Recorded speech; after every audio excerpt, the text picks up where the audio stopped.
Well, we now know why a few weeks ago the Minister sought to demonise the RailCorp workforce, because as always with governments, what they're trying to do is soften up the public for announcements like today.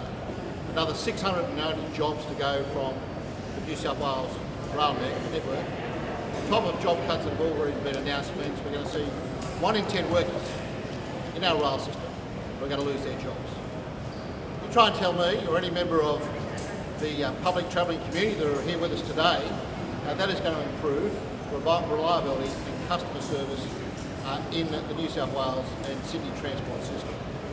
The government has no idea where it's going with public transport and a plan for public transport. These are ad hoc decisions they're making, and like all governments, and particularly Conservative governments, they think the answer to improving reliability and service is simply to remove workers from the system. Well, there's probably been over 20,000 workers to go from the system in the last 2 decades, and the travelling public is still waiting to see the improvements in reliability and service that have been promised. They're certainly not forthcoming from this minister.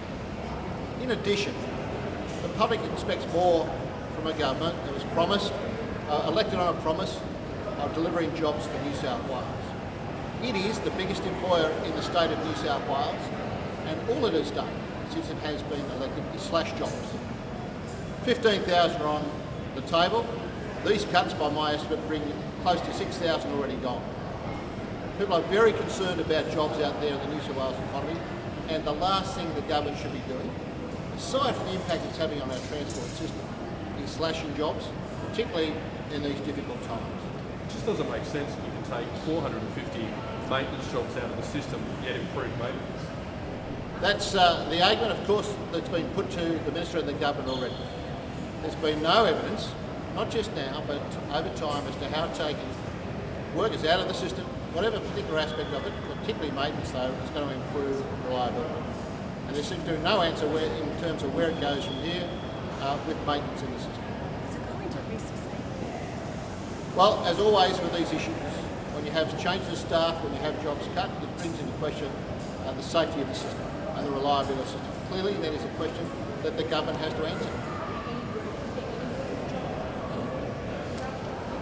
There's been significant cuts to our rail system over many years. We don't believe there are any room or any more scope for job cuts. If you want to invest, if you want to improve service to the customers and the public transport, the travelling public here in New South Wales, what you should be investing in skills, infrastructure, and of course making sure that our timetables are right. That's what's going to improve service to the community, not slashing jobs. We believe, and there's been a lot of reform that's taken place in the maintenance system, particularly over the last couple of years, and particularly in the workshops, that has, we believe, led to better outcomes and doesn't necessitate the need for the decision made today.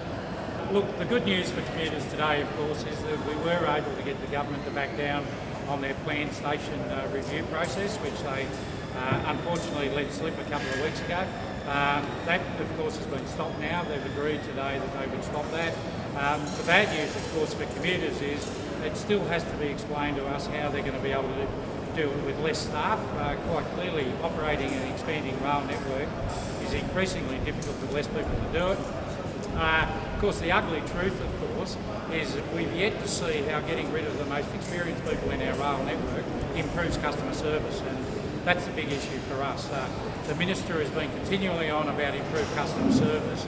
Getting rid of the experienced station managers that are out there, we don't believe does that. The problem is that jobs haven't been guaranteed. There's very, very little detail in the information that's been provided for us today. The government's been working on this stuff for over 18 months, and we've seen nothing until today with some plan about reducing those top line positions. We believe the station master on the platform is the key to good customer service, and reducing that and telling that customer station master that he's got to go across 16 stations is, to us, absolutely unworkable. Look, we will obviously continue to consult and try and get some guarantees out of the RailCorp management and government. We will be meeting with our members early next week, and we will then determine what we're going to do.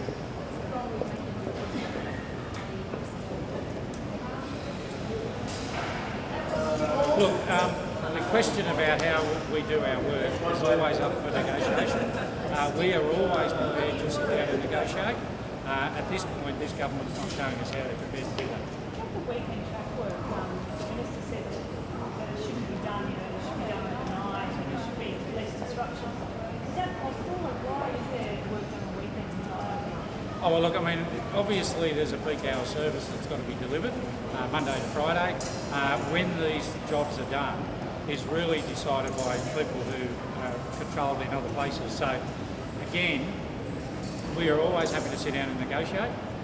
Those conversations need to be had, and at this point, there is no detail. Look, like everybody else, I think we will sit down and negotiate this with our members and with management, and we will do that next week. Hi guys, I'm Asren Pugh, I'm the Assistant Secretary of the Australian Services Union. Look, our opinion, the Minister's being a bit loose with the truth when she was claiming this morning that your local station won't be affected by these cuts. There's been no detail whatsoever provided about what staff are going to remain on your local station.